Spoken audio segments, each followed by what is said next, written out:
What is going on? Welcome to Strange Talk with Doc. I'm your host, Doc. I hope everything is going beautiful with you, and I hope everything is going beautiful with yours.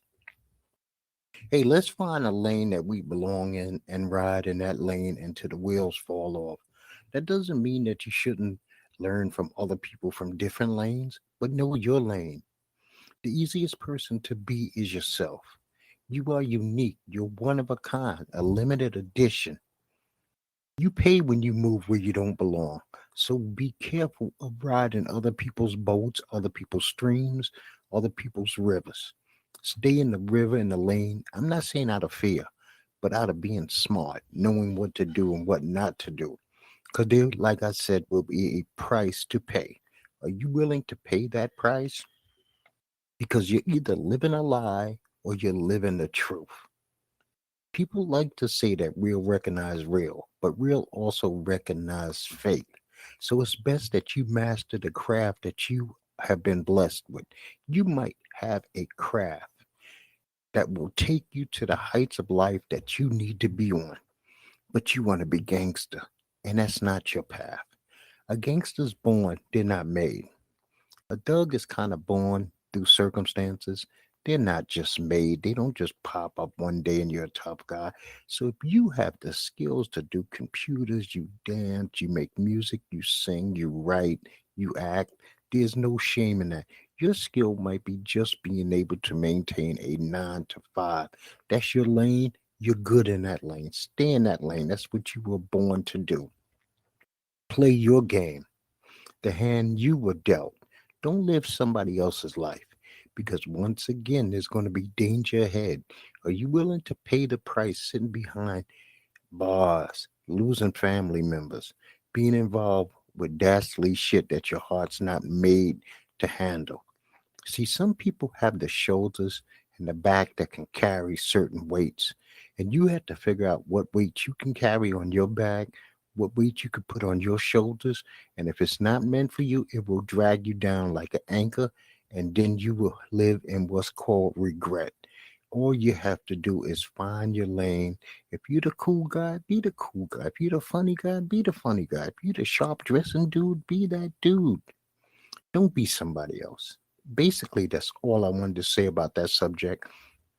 And I'm going to move on. So, we had a government shutdown averted at the very last minute because these freaking comedians, and ain't nothing funny about the Senate, had to wait to the last minute to have Biden sign the funding. And he did it right before midnight. Now, come to think of these bad comedians, these people who don't give a rat's ass about their constituents. History was made on Capitol Hill after Kevin McCarthy was ousted as the Speaker of the House, making it the first time ever that the House lawmakers voted to oust its Speaker. That is ridiculous. Now the GOP is cannibalizing itself. They are literally not only trying to eat Democrats, but they are also eating themselves. This country is in a bad shape when this is constantly happening. You're trying to uh, you're trying to get Biden impeached. You're trying to deal with stuff that has nothing to do with us. His son is not in government. We don't care. We didn't go after Ivanka. The country did not go after Ivanka. This is just lunacy. I mean, it's definitely a split. I don't know where this is heading. It's a scary territory for the citizens of this country, but it is what it is. New York City had a major flood last week or over the weekend. So if you're in the market to buy a car, no matter how nice that car might be very suspicious and make sure that you check the engines on these cars in the next couple of weeks and months coming to make sure that there wasn't a New York flood car. I mean, I feel really bad for all the people there who suffered, who lost their basement apartments, people who lost their vehicles, people who didn't know how they were going to make it, and now they're stuck with these bills. But every time there's a major flood in America, you have to be very careful of where you buy your vehicles going forward. At least for the next couple of months, they might be able to clean these bad boys up. But you got to look at the Carfax or whatever kind of reports come out to see if this thing has ever been in flood damage. If not, you're going to be stuck with an engine that might go bad, electronics that might go bad, a transmission that might be shot. It's very important because it's your money and you need to protect it. So we had a shooting at Morgan State University last night, and 5 people were wounded. Thank God they were only wounded and not murdered. I don't know the particular details. I don't know if the suspect is in custody or not, but I woke up to this news and it's disheartening that a HBCU in Baltimore is also a party to a mass shooting. I don't care if it was just some personal shit. When 5 people get shot, that's a mass shooting. We have become so desensitized that if it's not a white guy in a military uniform, we don't consider it to be what it is. It is what it is. In this case, this is a mass shooting. 5 families have been affected, plus the 6 being the shooter's family. Everybody that they know have been affected. Some people, innocents, have been lost on that campus. They will never feel the same at Morgan State again. So, massive amounts of people always affected when multiple people get shot. We had a lot of passings this week, and I just want to quickly say some RIPs to some people. Brooks Robinson, Hall of Fame third baseman for the Baltimore Orioles, 18-time All-Star, 16-time consecutive Gold Glove winner, 1964 Most Valuable Player, 2-time World Series champ. He passed away at the age of 86. Dianne Feinstein, a U.S. Senator from California from 1992. That's right, I said 1992 into her death last week. She died at the age of 90. Did I think she overstayed her welcome? Yes. Did she the perfect example of term limits? Yes, she is. But she also was a pioneer for doing some of the things she was doing. She was like, at a lot of times, she was the only woman in a room full of men. And I guess the people of California, she represented them well. Tim Wakefield, 2-time World Series champs with the Boston Red Sox. He died at the age of 57 years old. And Russ Francis, a Super Bowl champion with the San Francisco 49ers. He also played for the New England Patriots. He died in a plane crash at the age of 70. So there's a report out there that 50 kids had went missing in the month of September in Ohio. Uh, I don't know what the hell is going on in Ohio. I don't know why this is not bigger news than it is. They said the total's up to 1,072 kids reported missing this year alone. And that was something like 1,500 kids missing last year. And this is just from the state of Ohio.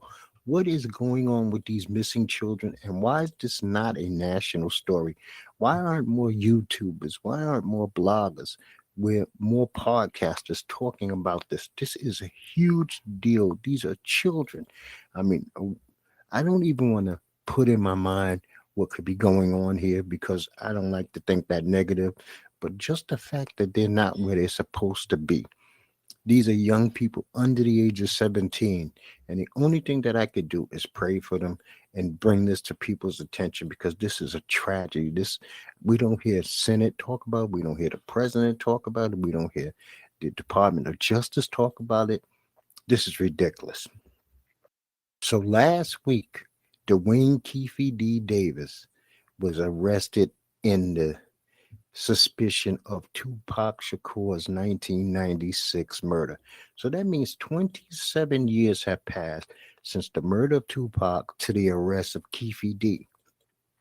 As this man went on documentaries, YouTube channels, and shot his mouth off, yes, he has. Do I really think that there's any hope that he will be convicted unless he can be convicted on his own words and he's stupid enough to still have possession of the actual murder weapon with no other eyewitnesses but Suge Knight, who I don't think is going to testify because he's in prison, and that would violate all prison codes, him publicly testifying against somebody in a murder case when he has a lot of time to do. I don't think he's going to testify. So I don't think that Keefe D literally gets convicted of this crime. This is a show and a pony and horse and pony show just to say that somebody was finally arrested in this case. It makes no sense. CVS is closing down stores permanently. CVS will be closing 900 stores in 2024. Now, Rite Aid is already filed for bankruptcy. That pretty much leaves you with mom and pop pharmacies and Walgreens. I don't particularly like Walgreens because of their politics, their anti abortion pill politics. So I have been avoiding them at all costs. But CVS, I feel bad for the people who lost their jobs. 900 stores probably uh, have thousands of employees during the shifts. And these people have to start over. Some of these people might have been with them for a while. And I mean, everybody from the front desk to the pharmacist. Do I find that CVS is one of the better pharmacy stores? No, I do not. It seemed like I always have to wait for everything when I go into CVS, but I did like the option that I didn't have to go to Walgreens. So, what you gonna do? So a judge ruled that Donald Trump defrauded banks, insurers, while building his real estate empire. His company also deceived banks, insurers by massively overvaluing their assets and exaggerating their net worth on paperwork used in making deals and securing loans. So that trial literally started Monday in New York City. So as of day two, Trump was playing big shot in front of the cameras in the hallway. Then he would go back and pout inside the courtroom. But each time he would get a break, he would go out and make sure that he would say outlandish things to the public because he would think nobody would call him out on it. He think nobody would fact check him. He think nobody would do the due diligence. So Judge Arthur in Garon had to issue a gag order against Trump yesterday because he's been shooting his mouth off against some poor clerk who works for the judge. He actually posted her picture on his True Social site. I mean, he's basically asking for violence against this female, and I think it's disgusting. But he is a disgusting, vile human being. Yeah, I'll say that again. Donald J. Trump is a vile, disgusting human being. So the Writers Guild of America has reached a tentative strike after 4 months, but this thing has not been signed into, until they put ink to paper. This thing is just a tentative deal. Now, do we want TV, movies, and shows to come back? Sure, we do. I think that some parts of this thing have been ratified, and some people have actually signed it, but I don't think they all have in mass. So we shall see. Maybe there'll be something else from me to report on this come next Monday's show. Now, I watched a YouTube video. The title of this YouTube video, now it can vary from site to site, but you could probably catch it as this. Former homeless man preaches the greatest sermon you ever heard. Let me repeat that because I stuttered and stammered and I apologize.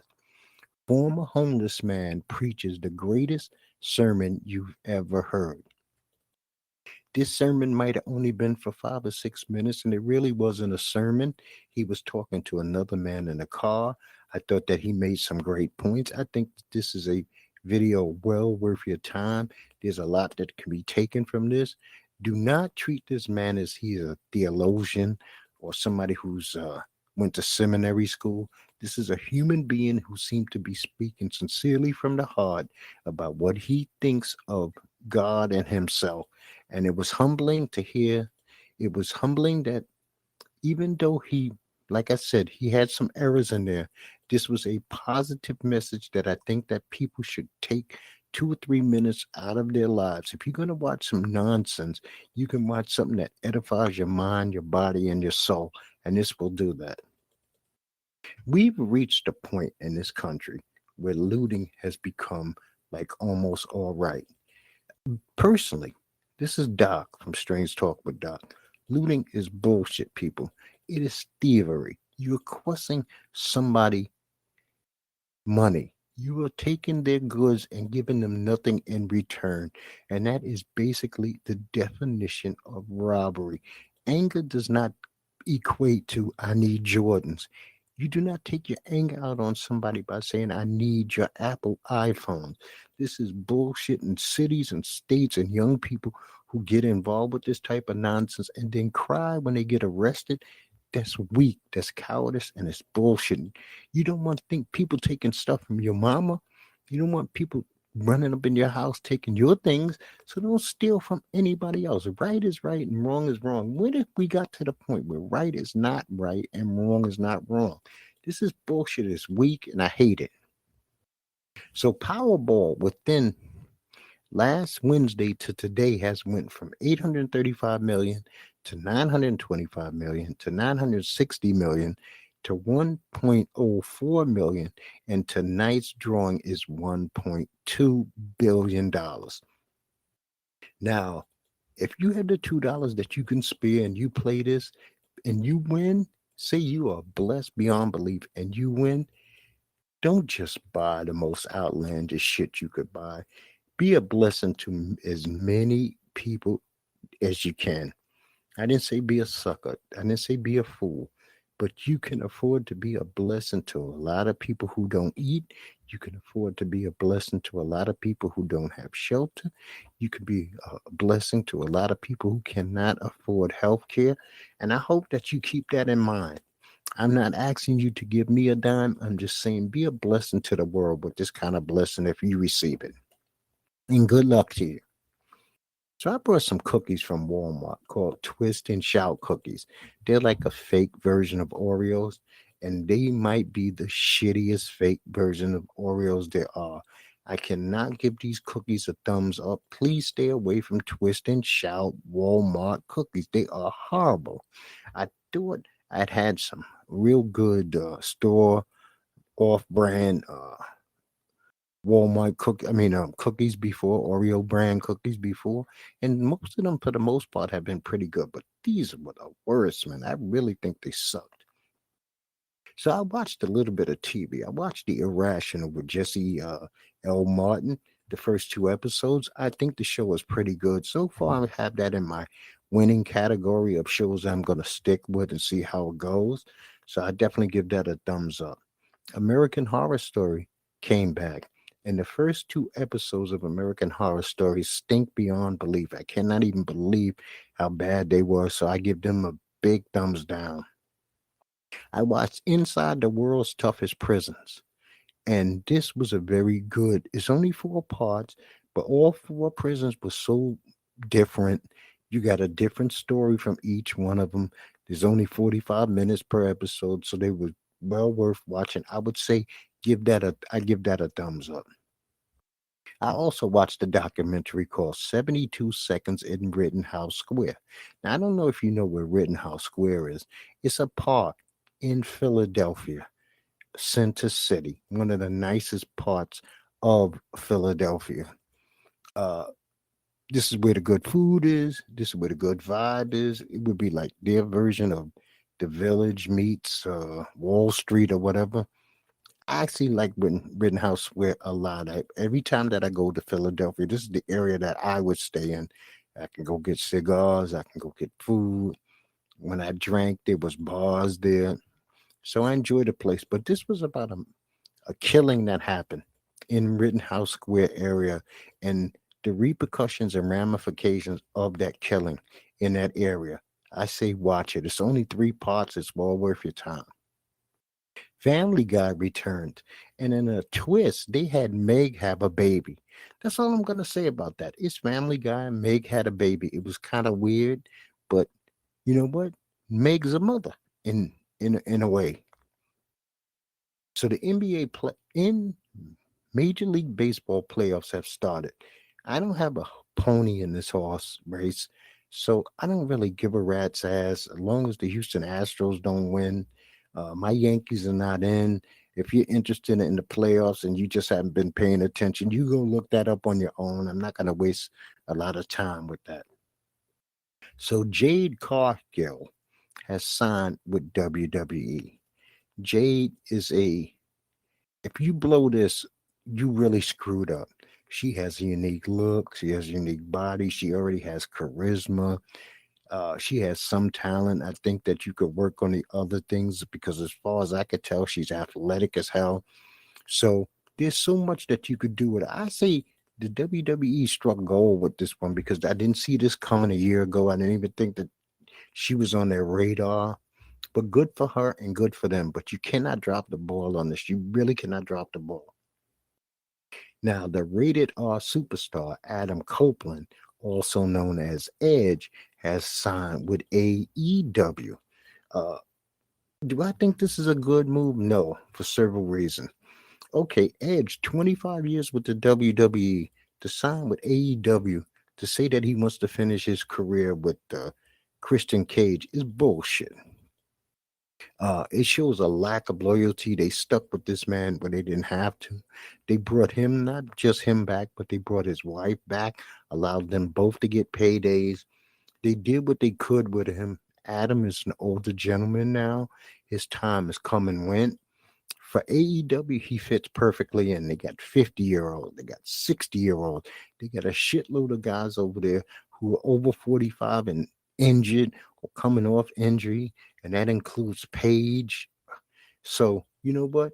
AEW is acting like they're WCW. They're acting like they're Impact from a couple of years ago, where they just signing retreads from the WWE. Good luck with making Adam Cole the face that runs the place at this day and age. I thought they were about building up brand new indie talent, people that we had never heard of, and giving them a chance to shine. But I guess that was a lie. This weekend, we got the WWE Fast Lane, and I'm going to go through this pretty quick. You got the Heavyweight Championship. Seth freaking Rollins is going up against Sensei Nakamura in the last man standing. I'm hoping Nakamura wins, but I don't see it happening. I think they're going to break my heart with this. John Cena and LA Knight are going up against Jimmy Uso and Solo Sequoia. Now, do I think they're going to let Cena and Knight lose on a pay per view? No, I do not. I think that there's going to be some shenanigans here because they're going to want to definitely get LA Knight in some kind of program with Roman Reigns because LA Knight has been, he's a fan favorite, but it's not really going anywhere as far as wins and losses. Even though we know this is entertainment, wins and losses and going after titles means something, even in the entertainment business of wrestling. You got the WWE Women's Champion, Io Sky, in a triple threat versus Charlotte Flair and Asuka. Asuka just had the title. I don't see him giving it back to her. I don't actually see Charlotte Flair winning. I see Io keeping her title, her and Damage Control, maybe having some inner turmoil, but Io should come out of this with her title. Then we have the LWO, Rey Mysterio, Santos Escobar, and either Joaquin Wild or Cruz del Toro is going to go up against Bobby Lashley and the Street Profits.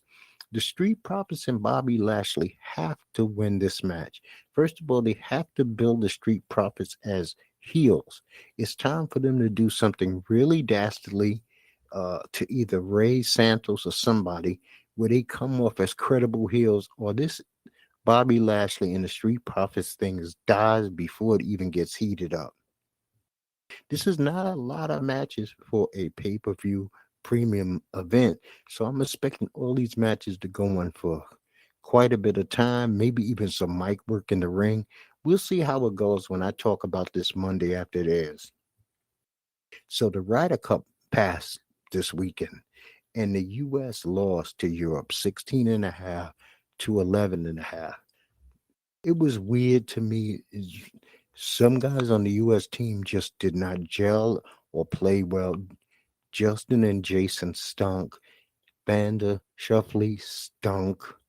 Uh, Scotty Scheffler did not play up to his standards. Rory McIlroy was fantastic for Europe. He played like a champion. He played like a legend. I'm going to give him that. So we have to wait 2 years for this thing to come back to America and for America to try to get vengeance. It seemed like we only went on our soil and they only went on their soil. But we'll see how it goes in 2025. So there's a new member in Major League Baseball to the 40-70 club. And the one and only member to that club is Ronald Acuna Jr. So congratulations to Mr. Acuna for hitting 40 home runs and stealing 70 bases. He is a Atlanta Brave. He will be in the playoffs. And we'll see how it goes for him if he can keep this going through the postseason as he did through the regular season. So Michigan State finally fired Mel Tucker. He's a 4-year coach, and he was removed over those sexual harassment allegations at Michigan State. I spoke about him a little bit more last week. I don't really want to go into this. This is just me dropping the news that he is officially gone, and he loses that huge bag that's worth still over $80 million because I believe they fired him with cause. So we had Colorado go and play USC this weekend. And the final score of this game was 48-41. USC won the game. Colorado's got to stop starting slow. They have an offense. I don't think they have that greater defense. USC defense was definitely exposed by giving up 41 points. Most of those in the second half. They couldn't seem to stop the pass at all. But Colorado, back-to-back weeks, have given up over 40-something points and allowed teams to get big halftime leads. And you cannot play major college football that way. You can't play any form of football that way and expect to be a winning program. Do I think Colorado will eke out that 6-7 to get to a bowl game? Yes, they will. They have a good enough team to do so. So Colin Kaepernick, who is now 35, has not played in the NFL since 2016, blackballed per se, received a payout, sends a letter to Woody Johnson of the New York Jets about potentially coming over, even as a practice member player. Why would Colin Kaepernick disrespect himself and send a letter to a card-carrying MAGA owner? Out of all the owners in the league, he's going to send this to a fucking dude who is appointed by Trump. Somebody that he knows is going to clown his letter, pass his letter around, make him look bad. Colin, after a while, you got to give up on the dream. Muhammad Ali did not beg to get back in boxing. Stop begging to get back in football. You could have fought them like a mother effer in court. You could have said, this is what's going on, America. But you took the payout and you remained quiet. But you keep telling us that you're practicing. So what is it? Are you playing us as suckers? I mean, did you take a payout to remain quiet about the deal? Or why aren't you fighting them? Begging is not a good look, Colin. You can't be no activist pro pumping the black fist with the Afro bullshit if you're about bullshit. Either you're about some real stuff or you're phony. And sending this letter makes me question. So Damian Lillard is no longer a Portland Trailblazer. He is now a Milwaukee Buck. Does he help out Giannis? Yes, he does. But in that deal, Jrue Holiday got traded. DeAndre Ayton got traded. Grayson Allen got traded. So Jrue Holiday went to Portland, and Portland then sent him over to the Celtics, which I think is a better fit for Jrue. I thought he deserved a lot better than to be a Portland Trailblazer, which was going nowhere. That team on Boston is now, if you ask me, is the favorite. They're the favorites over Lillard and Middleton and Giannis. In Milwaukee, I think that Boston is definitely the favorite to win the East. I would put Milwaukee at 2, maybe Philly at 3, Cleveland at 4, and Miami dragging up the rear at 5, and then the Knicks. But it should be interesting to see how this pans out. I thought that any team would want a Jrue Holiday. He's a solid veteran champion, defensive player, makes no trouble, gets into nothing. He doesn't say a lot. He's all business. He's a big guard. He's a decent shooting guard who enjoys playing hard-nosed defense. So good for Boston Celtics, even though I'm not a Celtics fan. Only team in the league I really care about is the San Antonio Spurs. But if I'm going to give news, I got to talk about all the news that comes across my desk or my brain, right? So the UFC has been off for a couple of weeks, and this weekend we got Bobby Green headlining his very first UFC card. He's going to be fighting Grant Dawson. You got Jrue Daba is going to be on this card versus Ricky Glenn. Chris Gutierrez is going out against Montel Jackson. You got Montana De La Rosa versus Stephanie Aga. Ion Cupolera is going up against Felipe Lin. Johnny Munoz is going against Ari Gailin. Bill Agilo is fighting Alexander Hernandez. So, for those of you who are starving to see some people fight, and it's not boxing but mixed martial arts, the UFC finally returns this weekend. Like I said, the headliner is Bobby Green versus Grant Dawson. Uh, the Chargers lost wide receiver Mike Williams due to a torn ACL for the rest of the season. I don't know when Austin Eckler is going to return, but that is a huge loss. The Raiders had to release Chandler Jones. Chandler Jones had a very bad week last week.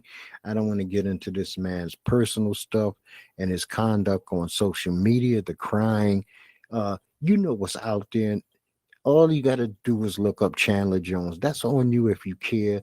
If you do not care, then don't bother. I'm not going to downgrade a person that's going through obviously some things. It's not my place to do that. Last Thursday, we had the Lions beat the Packers 34-20. David Montgomery had 121 yards, 3 touchdowns on 32 carries. And that was, once again, the Packers fell behind. They did a Colorado. This is what they're doing. They're falling behind and trying to play catch up, and they're not built for that. We had a game from London, and the Jaguars beat the Falcons 23-7. Josh Allen, no, not that Josh Allen. This is a defensive Josh Allen. He had 3 sacks, and the Jaguars defense just pretty much dominated the game. Ridley was sacked 4 times, and he committed 3 turnovers. The Eagles beat the Commanders in overtime 34-31. Jake Elliott hit a 54-yarder, and the Eagles are now 4-0. A.J. Brown went off. He had 9 catches for 175 yards and 2 touchdowns. The Texans beat the Steelers 30-6. Kenny Pickett injured his knee or abdomen. It's kind of snaky. I don't know what it really is. C.J. Stroud looked good. He threw for 302 yards and 2 touchdowns. Nico Collins had 7 receptions for 168 yards and 2 touchdowns. Pittsburgh looked horrible, people. They looked horrible. That offense had no go with it whatsoever. The Bills beat the Dolphins 48-20. Yes, the normal Josh Allen, we all know. He had 4 TD passes and also ran for a TD. Stephon Diggs went 6 for 120 and 3 touchdown receptions. But the Bills did lose cornerback to Tre'Davious White. He tore an ACL and he is out for the season. My Cowboys beat the Patriots 38-3.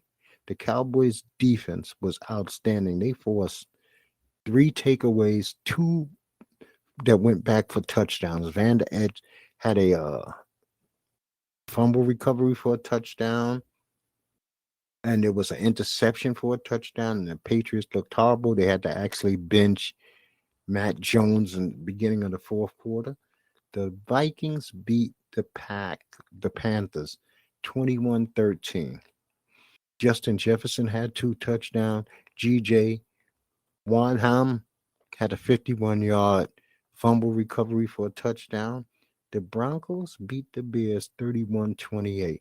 Russell had 3 touchdowns and rallied his team back from being 21 down. Justin Fields had started this game off fantastic. He had a career high 335 yards and 4 touchdowns. He even completed his first 16 passes and actually finished 28 of 35. But that was not enough. The Bears are a bad team, people. The Titans beat up on the Bengals 27-3. Derrick Henry had 122 yards on 22 carries and 2 touchdowns. I don't know what the hell is going on with Bengals.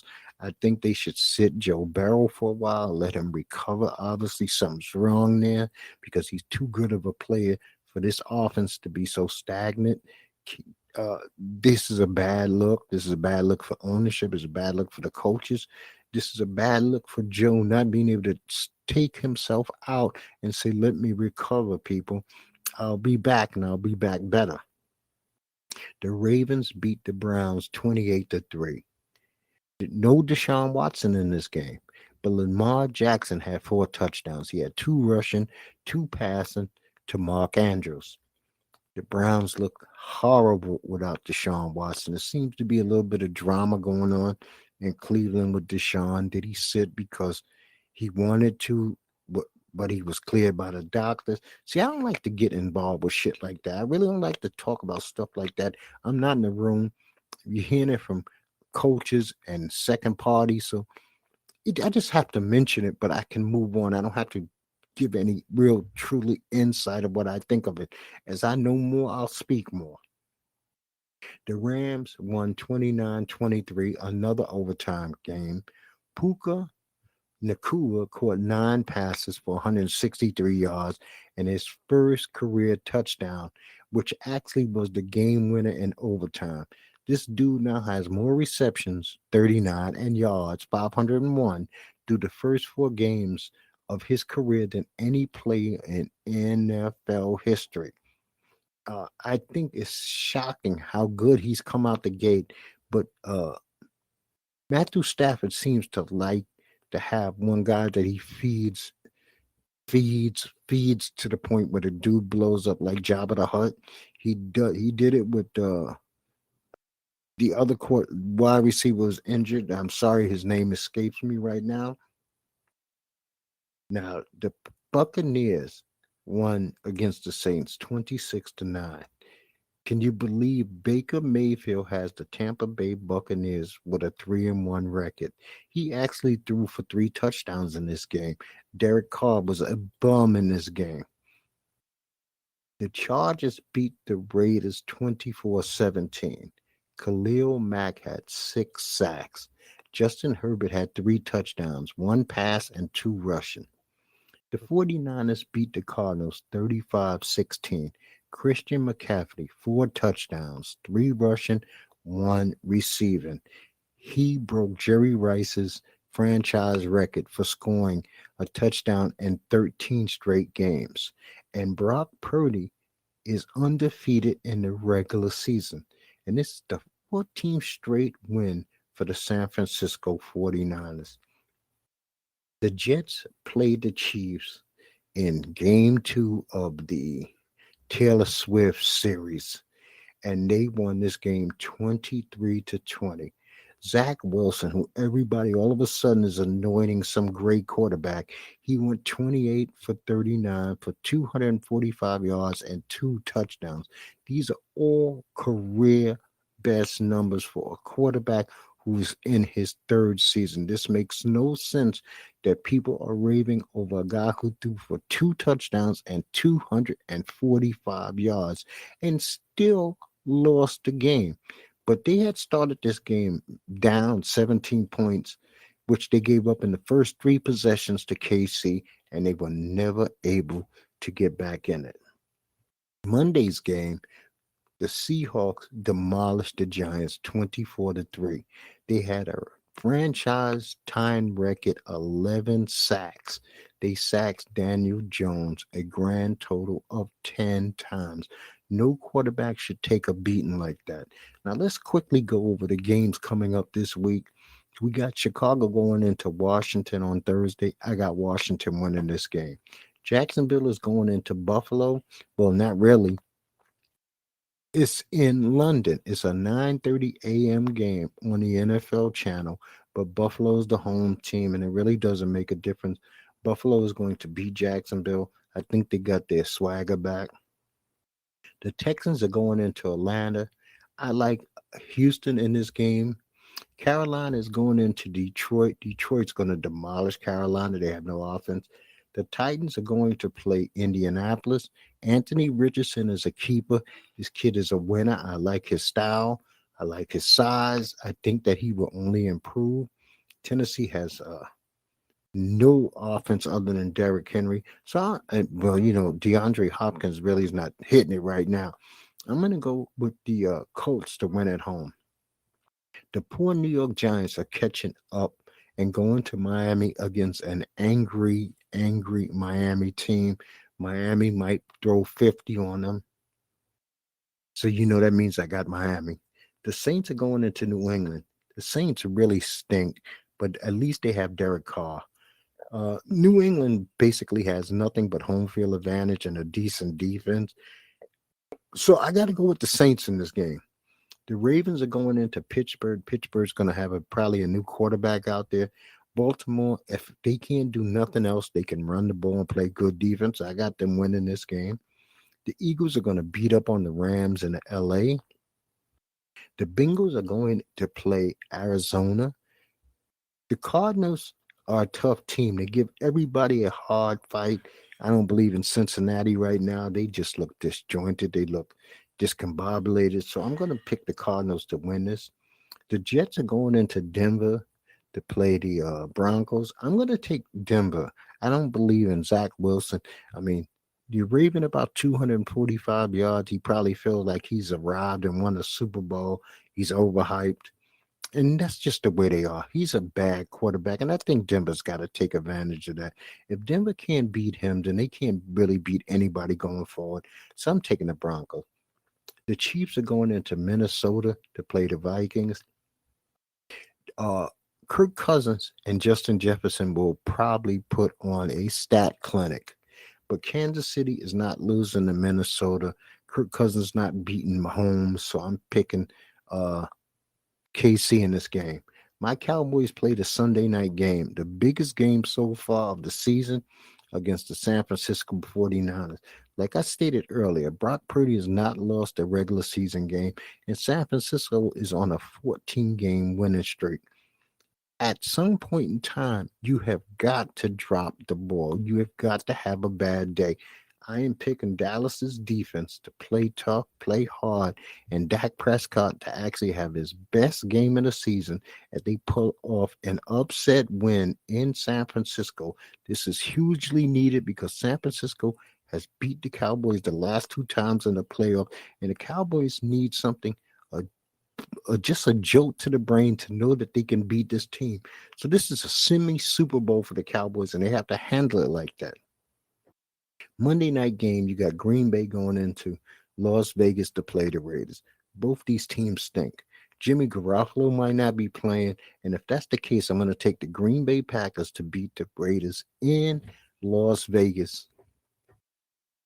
And once again, before I get out of here, find that lane that you belong in. Ride in that lane. Don't be ashamed of that lane. This is just who you are at your core. That just means when you are the realest that you can be, this is the person that you are. If you're a good person, always be a good person. I'm not saying that you don't have room to change. You don't have room to grow. You don't have room to learn. You can learn from people outside your lane, but those lessons that you learn probably will help you stay within your lines even better. And you know what? That's basically it. I wish you the very best this week. I wish things go your way. If you'd like to share the show, feel free to do so. If you'd like to comment on the show, feel free to do so. If you'd like to subscribe to the show, please feel free to do so. I appreciate you listening each and every time because you don't have to. And spending any time with me, I appreciate and I thank you. And I would like to just say to you and yours, peace to you and peace to yours.